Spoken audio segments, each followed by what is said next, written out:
The sound of machinery echoed through the loading dock, a familiar rhythm of beeping forklifts and the metallic clank of the crane as it moved heavy steel beams from one side of the warehouse to the other. The air was thick with the smell of oil and exhaust, a scent that the men who worked here had grown so accustomed to that they barely noticed it anymore. By the dock, the truck driver stood leaning against the cab of his rig, his eyes scanning the near-empty warehouse as he spoke with the crane operator, who was perched up high in his seat, and the young forklift driver who was maneuvering a pallet into position. There was an air of finality around them, a quiet acknowledgement that this might be one of the last loads they would ever handle together. "I guess this may be the last load we ever do for the company," the truck driver said, his voice tinged with resignation. He was nearing retirement, but the thought of finishing like this, on the edge of a strike, with the factory teetering on the brink, didn't sit right with him. The young forklift operator, barely in his 20s, shook his head. "Don't say that." His voice filled with the kind of hope only youth could offer. He wasn't ready to think about the possibility that this job, the one he'd only just begun to settle into, could be slipping away. The crane operator, a grizzled man who had spent decades in the factory, chuckled softly. "He doesn't know how it was back in the day," he said to the truck driver, his voice heavy with nostalgia. The truck driver nodded, his eyes glazing over as he thought back to the earlier years of the factory. "Man, it used to be so busy up in here," he said, shaking his head in disbelief. "Trucks would be wrapped around the corner to pick up and drop off loads. We'd be moving nonstop. Now we're lucky if we get 1 or 2 full loads a day." The forklift operator paused, his brow raised. "What happened?" "Everything," the crane operator replied. "Inflation, wars, shortage of workers, fuel prices, outsourcing, you name it, we've been hit by it." The truck driver leaned back against his rig, folding his arms across his chest. "What are you going to do if they strike?" he asked, looking up at the crane operator. The crane operator shrugged, his face lined with the weight of too many years on the job. "I ain't even thought about it. I'm just trying to get to next year so I can put in my retirement papers. I don't need no damn strike. I've done my share of that. What about you?" The truck driver let out a long sigh. "Man, I don't even know. I wasn't planning on getting back out here and looking for another job. That's for sure. My wife wants me to sit back, but I'm like, sit back and do what? I got 5 more years before I can even draw down on my Social Security." The crane operator laughed, his voice rough with age. "I think mine wants the opposite. She's hoping I work until I'm 70. I told her, you ain't going to be out here spending my pension money on one of these young Thundercats when I'm gone." All 3 men laughed, the sound bouncing off the concrete walls of the dock.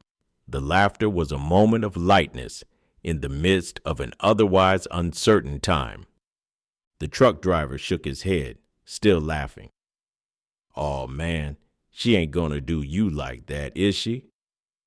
"If not her, it's them kids," the crane operator replied, his grin widening. "I gotta sleep with my wallet under the mattress." The truck driver and the forklift operator exchanged glances, surprised. "What?" The crane operator chuckled, clearly enjoying the joke. "Yeah, they'll come in the room, get my bank card, and order food and online shop my ass into the poorhouse." They all laughed again, louder this time, the absurdity of it all providing some much-needed relief.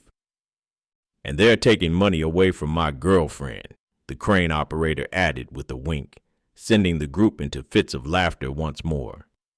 The truck driver turned to the forklift operator, shaking his head.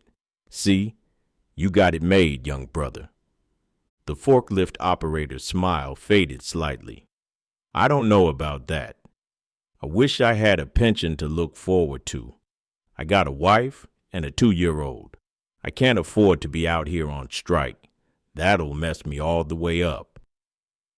The crane operator's laughter faded, and his expression turned serious. "The good thing is, you got youth on your side," he said, his voice gruff but kind. "You got your health, which is important. It's gonna always be rough. Remember that. It ain't never easy. We're all different ages, but we struggle at different levels. But as men, we handle it." The forklift operator nodded slowly, taking in the words. "I hear you." The truck driver stepped forward, clapping a hand on the young man's shoulder. "Either way, we're gonna be all right." The crane operator nodded in agreement. "Yeah, we gotta keep moving." With that, they turned their attention back to the job. The forklift operator moved quickly, maneuvering the last pallet into place before handing over the paperwork to the truck driver. "Here's your paperwork," the forklift operator said, handing the clipboard over. The truck driver scanned it quickly. "Okay, put that one on next," he said, looking over at the crane operator. "I want to move this one after he gets done." "Got it," the crane operator replied, his hands already working the controls. For a moment, it was business as usual. The men moved seamlessly, working together with the ease that came from years of experience, but there was an unspoken understanding between them that things were different now. The factory wasn't what it used to be, and the looming strike hung over them like a dark cloud. As they finished loading the truck, the three men exchanged glances, each of them wondering what the future held. They didn't say it out loud, but they all knew this load might very well be the last one they did for the company. The forklift operator, though young, could feel the weight of their words. He was just starting out trying to make a life for himself and his family, but the uncertainty of it all was terrifying. The older men had pensions to fall back on, but what did he have? A wife, a child, and a job that could disappear overnight. As the truck driver pulled away, the crane operator wiped the sweat from his brow, looking up at the young man. "Just remember, man," he said, his voice low, "it ain't ever gonna be easy, but you're young, you'll figure it out. We all do." The forklift operator nodded, trying to take solace in the crane operator's words, but deep down, he knew that his path would be far harder than theirs had been. For now, though, the work continued.